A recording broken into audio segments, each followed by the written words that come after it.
اس نوجوان کے ہاتھ پہ صحیح حدیث کے مطابق کرامتیں ظاہر ہونا بولو شروع. کیا کرامتیں ہو رہی ہیں؟ وہ شخص جو پیدائشی گنجا ہو اس کے سر پہ ہاتھ رکھے بال نکل آئے. دیکھو جب بھی علمی پوائنٹ بیچ میں آتے ہیں نا تو میں بیان کرتا ہوں, میں چھوڑتا نہیں اس کو. ابھی ایک واقعے میں مجھے کئی ہفتے نکل جاتے ہیں بیان کرنے میں. اس سے پتہ چلتا ہے ٹنڈ یہ آزمائش ہے, بال اللہ کی نعمت. کیا خیال ہے؟ آج بعض جگہوں پہ ٹنڈ کو نعمت سمجھا گیا ہے, بعض خانقاہوں میں ہر وقت ٹنڈ کرا کے رکھتے ہیں اور اس کو ثواب بھی سمجھتے ہیں.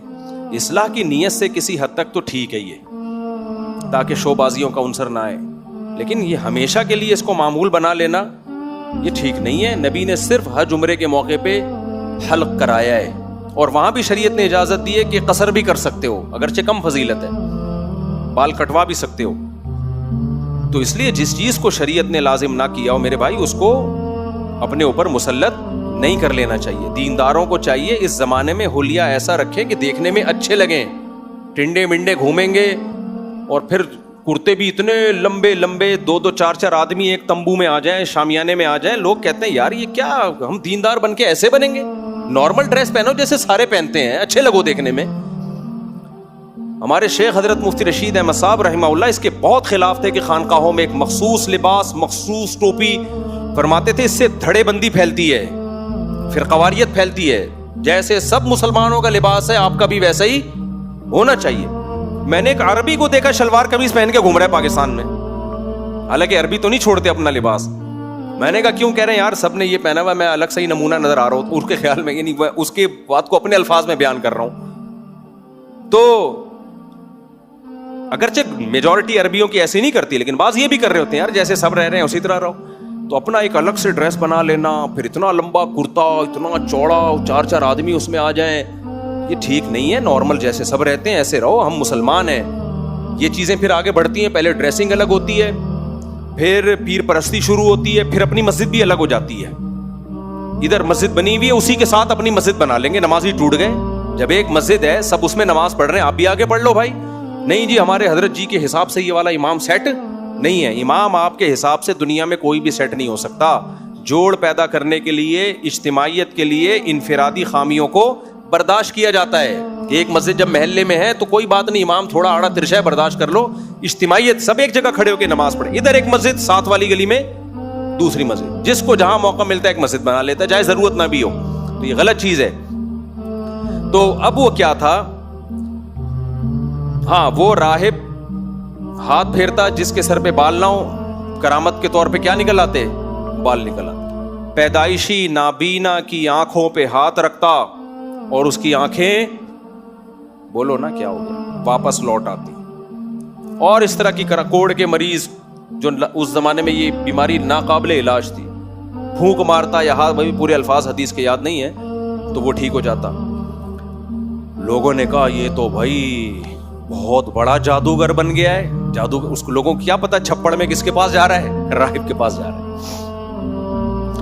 یہاں بھی ایک اور بات ہو سکتا ہے, کوئی جب ہم اپنے بزرگ کی کرامت بیان کرتے ہیں تو بعض لوگ یہ بھی کہتے ہیں صحابہ کے ہاتھ پہ تو یہ کرامت ظاہر ہوئی نہیں.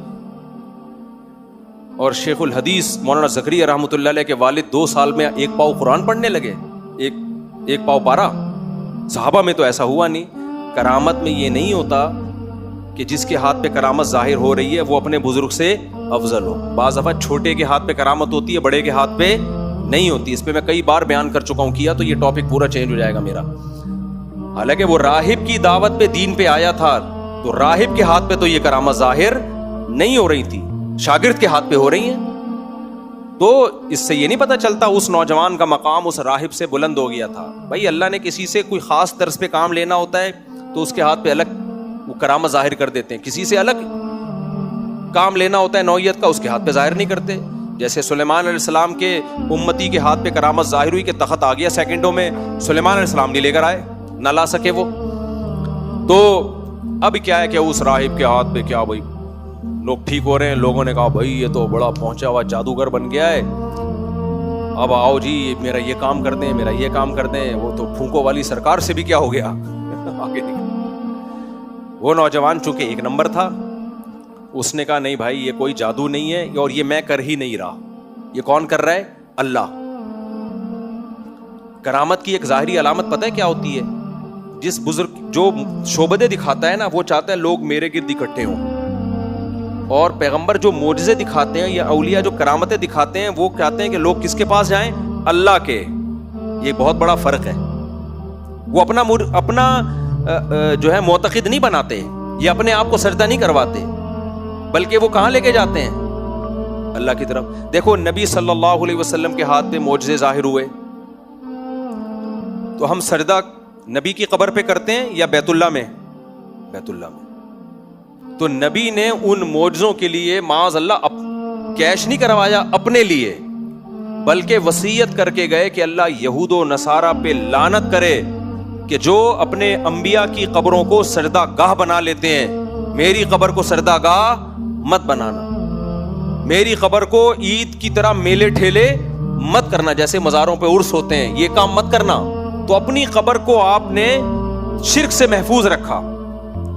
صحابہ چاہتے تھے کہ آپ کو سجدہ کریں, آپ نے فرمایا نا نا نا نا, اللہ کے سوا کسی کو سجدہ حلال نہیں ہے. اور اگر اللہ پرمیشن دے دیتا نا تو بھی میں یہ نہیں کہتا میرے سامنے سجدہ کرو, میں بیوی کو کہتا شوہر کے سامنے سجدہ کرو. میں بات سمجھا پا رہا ہوں؟ جو جاہل پیر ہوتا ہے نا, جاہل, وہ سب سے کٹا کے اپنی طرف لے کر آتا ہے. وہ کہتا ہے شریعت بعد میں, منہ سے بولے گا اللہ رسول پہلے, لیکن ایٹیٹیوڈ جو اس کا ہوگا نا, جو پیغام میسج جو ڈیلیور کر رہا ہوگا, جو لوگوں کی ذہن سازی ہوگی, وہ ذہن سازی یہ ہوتی ہے کہ اللہ کو ہٹا کے ان کے پیچھے لگ جاؤ.